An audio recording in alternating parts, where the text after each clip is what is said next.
బాబా సిద్దికీ హత్య కేసులో ఆరోపణలు ఎదుర్కొంటూ జైల్లో ఉన్న లారెన్స్ బిష్నోయ్ని ఈ లష్కరే తోయిబా చీఫ్ హఫీజ్ సయ్యద్ అంటే రీసెంట్గా పహల్గామ్ దాడిలో సూత్రధారిగా హఫీజ్ సయ్యద్ని చెబుతూ ఉన్నారు.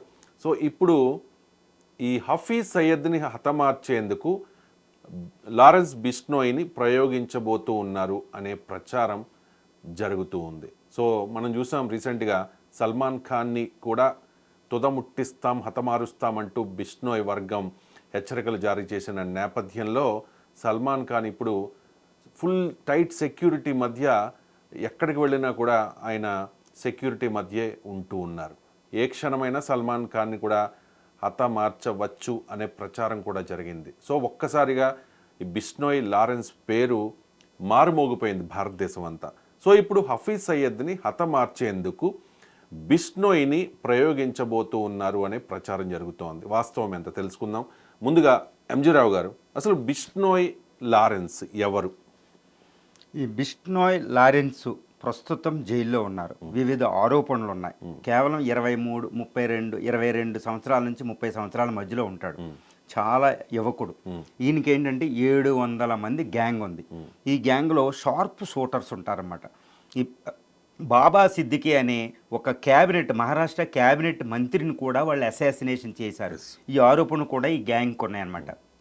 ఈ మధ్యన ఇది ఒక అంతర్జాతీయ విషయం, ఒక అంతర్జాతీయ వ్యక్తి అయిపోయారనమాట ఈ బిష్నోయ్, లారెన్స్ బిష్నోయ్. ఎందుకు అయ్యారంటే కెనడా ఈయన మీద ఆరోపణ చేసింది. కెనడాలో ప్రో ఖలిస్తానీ తీవ్రవాదుల్ని కెనడాలో వాళ్ళు మంత్రులు వాళ్ళగా పనిచేస్తారన్నమాట. వాళ్ళని సంహరించడం వెనకాల చాలామంది చనిపోయారన్నమాట. వాళ్ళని సంహరించింది భారత్ ఇంటెలిజెన్స్ ఏజెన్సీ ఈ బిష్నోయ్ గ్యాంగ్ను ఉపయోగించి ప్రో ఖలిస్తానీ ఉగ్రవాదులను చంపింది అని కెనడాయే ఆరోపణ చేసింది. ఇవి బిష్నోయ్ వచ్చారు. ఈయన ఏంటంటే బాబా సిద్దికీని చంపడమే కాదు, ఒక మాజీ క్యాబినెట్ మినిస్టర్ మహారాష్ట్రలో. ఈయన సల్మాన్ ఖాన్, ఎంతో పేరు ప్రఖ్యాతులున్న సల్మాన్ ఖాన్ను కూడా నిన్ను ఇంటిలోనే చంపేస్తామని బెదిరిస్తున్నారు. ఎందుకు బెదిరిస్తున్నారంటే ఆయన మీద అసాసినేషన్ కూడా జరిగింది, హత్యా ప్రయత్నం. ఎందుకంటే ఈ బిష్నోయ్ అనేది ఒక తెగ రాజస్థాన్లో. ఈ బిష్నోయ్ తెగ ఏంటంటే హిందూ మతంలో ఒక శాఖ. ఈ జంబేశ్వర్ అని 1485 సంవత్సరంలో ఒక తెగని పెట్టారు.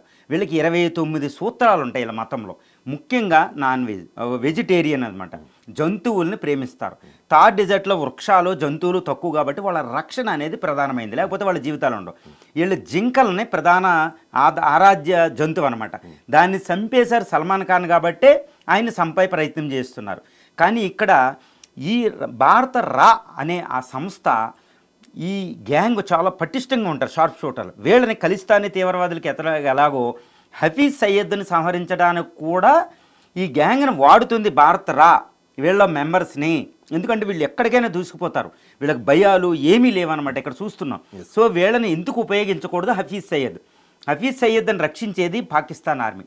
ప్రజలను వదిలేసింది పాకిస్తాన్ ఆర్మీ, కానీ వాళ్ళని రక్షిస్తుంది. ఒకప్పుడు దావుద్ ఇబ్రహీంని కూడా కరాచీలో అలా రక్షించింది, ఈయన చనిపోయారు. ఇప్పుడు హఫీజ్ సయ్యద్, అజహారు, ఇలా సాజిద్ అని పేరు మూసిన తీవ్రవాదులు ఉన్నారు. వాళ్ళు ఎక్కడుంటారో ఎవరికి తెలియదు. అనే సంస్థ మొసాద్ సహకారం తీసుకోవాలి.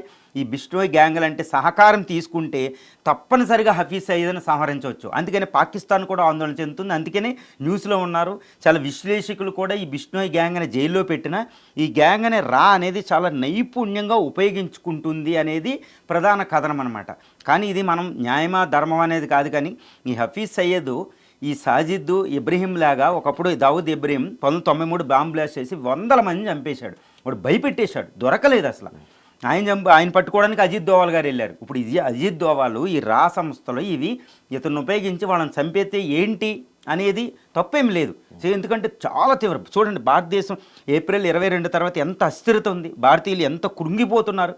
ఎందుకంటే కొంతమంది వ్యక్తులు, ఆ వ్యక్తుల్ని సంహరించగలిగితే ఏంటి, ఇజ్రాయెల్ చంపేస్తుంది, ఈ హమాస్ తీవ్రవాదులు చంపుతుంది. అలా మనం ఎందుకు వీళ్ళని ఉపయోగించకూడదు అనే ఒక ఊహాత్మకం నుంచి కూడా ఈ విషయం వచ్చి ఉండొచ్చు. కానీ ఎంతైనా ఇది వాస్తవం అని కూడా మనం నమ్మొచ్చండి.